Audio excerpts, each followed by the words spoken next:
తెలంగాణ మలిదశ ఉద్యమంలో యువకుల ఆత్మ బలిదానాలు చూసి సోనియా గాంధీ తెలంగాణ ఇచ్చారని శ్రీకాంతాచారి తల్లి శంకరమ్మ అన్నారు.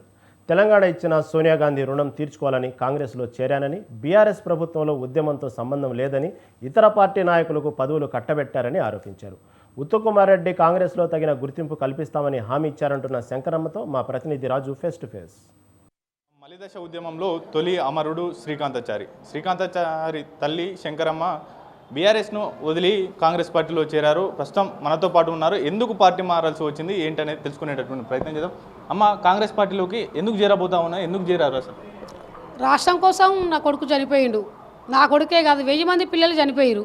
అలాంటప్పుడు సోనియా గాంధీ గారు తెలంగాణ రాష్ట్రం ఏర్పాటు చేసింది కానీ అప్పుడు 1000 మంది పిల్లలు చనిపోయారు. కడుపు కోత రాష్ట్రం వచ్చిందని పిల్లలు చనిపోయినా మేము గర్వపడ్డాం. ఎందుకంటే తెలంగాణ రాష్ట్రం వచ్చింది.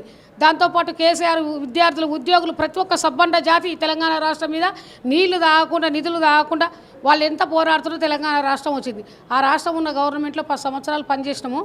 మేము కూడా సోనియమ్మ గారు రుణం తీర్చుకోవాలి, మా పిల్లలు చనిపోతే ఇంకెంతమంది తల్లుల కడుపుకోత ఉండను అని చెప్పేసి మేము కూడా కాంగ్రెస్ సేవ చేసుకోవాలని చెప్పేసి మేము పార్టీలో జాయిన్ కావడం జరిగింది. బీఆర్ఎస్ అనేక అవకాశాలు కల్పించింది శంకరమ్మకు, అయినా ఎందుకు పార్టీని వీడాల్సి వచ్చింది?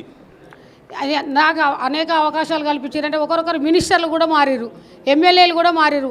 ఒక పార్టీ నుంచి ఒక పార్టీకి వచ్చి, ఒక పార్టీ కాదు 3 పార్టీలు మారిరు.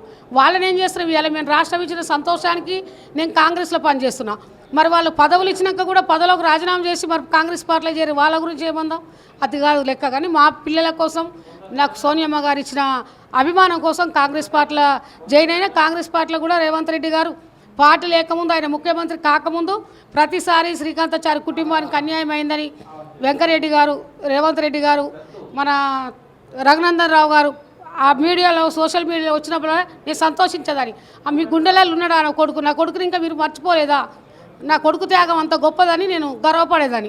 అలాంటి రేవంత్ రెడ్డి గారు ఇవాళ సీఎం అయిందంటే అమరవీరుల కుటుంబాలకు న్యాయం చేస్తారని చెప్పేసి నేను కోరుకుంటున్నాను. బీఆర్ఎస్లో ఏం అన్యాయం జరిగిందమ్మా? ఏమైనా పదవులు మీకు ఎమ్మెల్సీ ఇస్తారనేటటువంటి పెద్ద ఎత్తున ప్రచారం జరిగింది. ఇంకేమైనా పదవులు ఇస్తామని ఇవ్వలేదా? నాకు ఏ పదవులు ఏం నష్టం లేదు. నాకు ఎమ్మెల్సీ ఇస్తా అని చెప్పేసి 2014 నుంచి వెళ్ళి దాన్ని అట్లా పెట్టుకుని నాకన్నా వెనుకకు పార్టీకి సంబంధం లేని వాళ్ళు అందరూ కూడా ఇచ్చారు. పార్టీకి సంబంధం లేని వాళ్ళకు, జై తెలంగాణ అనే వాళ్ళకు కూడా ఇచ్చిరు.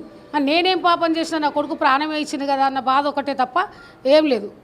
ఉత్తమ్ కుమార్ రెడ్డి మీద మీరు పోటీ చేశారు, ఇప్పుడు ఆయన సమక్షంలోనే చేరారు. ఎట్లా చూడాలమ్మా దీన్ని? ఉత్తమ్ కుమార్ రెడ్డి మీద పోటీ చేసినట్టు ఇప్పుడు పోటీ చేసిన వాళ్ళందరూ రావట్లేరా? పోటీకి ఏముంది? రాజకీయానికి పోటీకి దానికి ఏముంది? ఉత్తమ్ కుమార్ రెడ్డి నేను హుజూర్నగర్ కాన్స్టిట్యున్సీలో పోటీ చేసినాం. కానీ అప్పుడు అన్ని పార్టీలకు గౌరవించింది. బీజేపీ కానీ, కాంగ్రెస్ కానీ, టీఆర్ఎస్ కానీ, టీడీపీ కానీ, అప్పుడు 4 పార్టీలు ఉన్నాయి. ఏ పార్టీ అయినా కానీ ఒక అమరవీరుల కుటుంబాల గౌరవించింది. ఆ గౌరవం వాళ్ళకు ఉన్నది. ఒక అమరవీరుల కుటుంబాలు, పార్టీ కాదు, వాళ్ళ తల్లిదండ్రులను, వాళ్ళ కుటుంబాలను గౌరవించుకోవాలని చెప్పి అన్ని పార్టీ నాయకులకు ఉన్నది. టీఆర్ఎస్ కూడా గౌరవించింది.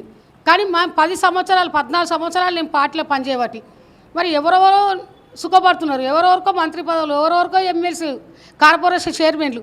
నేనేం పాపం చేసిన బాధ ఒకటి. కాంగ్రెస్ పార్టీ ఏమైనా హామీ ఇచ్చిందా? కాంగ్రెస్లో చేరే ముందు సీఎం రేవంత్ రెడ్డిని ఏమైనా కలిశారా? రేవంత్ రెడ్డిని కలిసినా కానీ నాకు ఉత్తమ్ కుమార్ రెడ్డి గారే హామీ ఇచ్చారు.